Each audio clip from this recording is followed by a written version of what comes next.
Welcome back.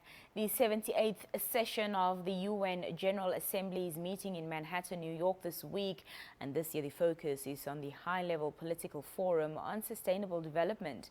With Namibia being one of the member states, President Hage Geingob and a delegation are attending the summit. The president delivered his statement at the assembly yesterday. To give us an update on this, I'm joined by Press Secretary in the Presidency, Dr. Alfredo Hengari. Dr. Hengari, good evening and welcome to the show. Good evening, Nina. Dr. Ngari, President Hage Geingob's statement at the 78th United Nations General Assembly touched on a myriad of matters, but very briefly speak to us on some of the most pertinent points that he raised. Yes, the President delivered a statement that speaks to some of the most urgent challenges facing Namibia and the world. One of the key issues of this year's session is the state of play with regard to the Sustainable Development Goals, or Agenda 2030 as it is known. The President made the correct assessment that the world is far from meeting the goals, and more should be done by the international community to reinvigorate nations around the importance of the goal. There's the widening gap between the wealthy and the poor, which is a concern, as President Geingob raised.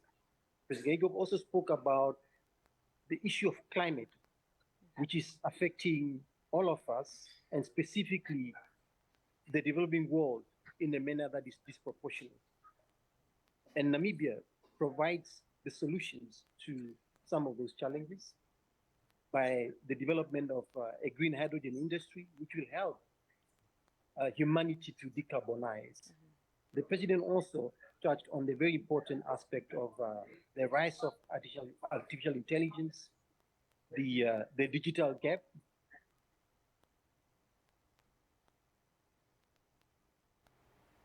Dr. Ngari, are you there?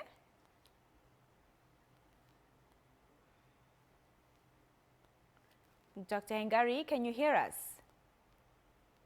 Yes, I can hear you. Please continue. We lost you there for a second. Yeah.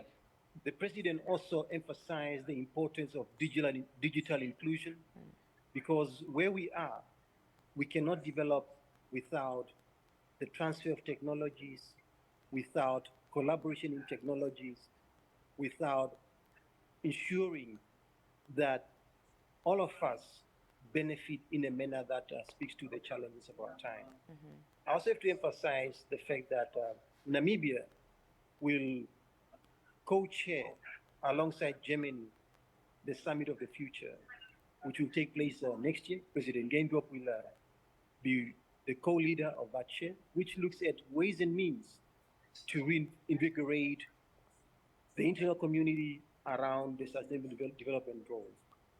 The world is burning, the climate is getting warmer, and there's a need for the international community to strengthen its resolve to deal with some of these challenges. The President also spoke about the question of reform of global institutions, including the United Nations itself, which is currently going through reforms, which President Geingob also spoke to. The need for a UN that is fit for purpose, a UN that can serve its member states in a manner that speaks to the challenges of the day. It's also important to emphasize the fact that Namibia is a country that gained its right to self-determination through a liberation struggle. In that vein, the President raised the question of Western Sahara and pleaded with the government of Morocco to allow the people of Western Sahara to determine their own fate. I also have to mention here that the President called for an end to the sanctions that have been imposed against Cuba, the sanctions that have been imposed against the people of Zimbabwe, amongst others. I do think that President Geingob delivered a statement that speaks to the key challenges of the day, the question of technology, the question of climate, the question of development finance, and the issue of development, broadly speaking. In addition to the SDG summit and also the general statement to the United Nations General Assembly, President Geingob also participated in a series of meetings, a bilateral meeting with the Prime Minister of the Kingdom of Belgium that looked at ways and means to strengthen Belgian investments in Namibia, specifically in the area of green hydrogen.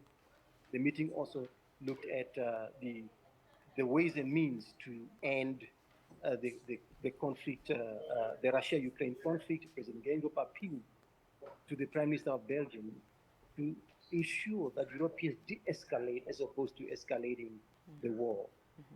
In addition to that, President Geingob also had meetings with the President of Hungary, who was recently elected, focus on education, family values, and President Geingob was also invited to a state visit to the Republic of Hungary.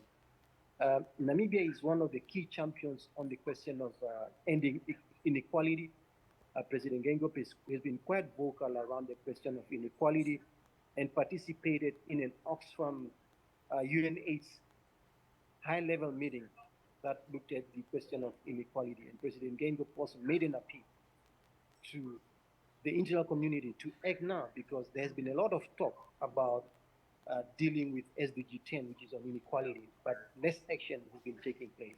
So today, the president will have bilateral meetings with the president of the Republic of Zimbabwe, Emerson Mnangagwa, the president of Botswana, to discuss issues of peace and security in the region, as well as questions of development. I must also mention here that Namibia is emerging as an important oil and gas frontier. In that vein, the president will have a meeting with the leadership of Chevron, which is looking at investing about $4 billion Namibian dollars in exploration activities in the country. So it has been an eventful and packed UNGA high-level week, and the meetings of the president will continue, and we'll keep you updated as things develop.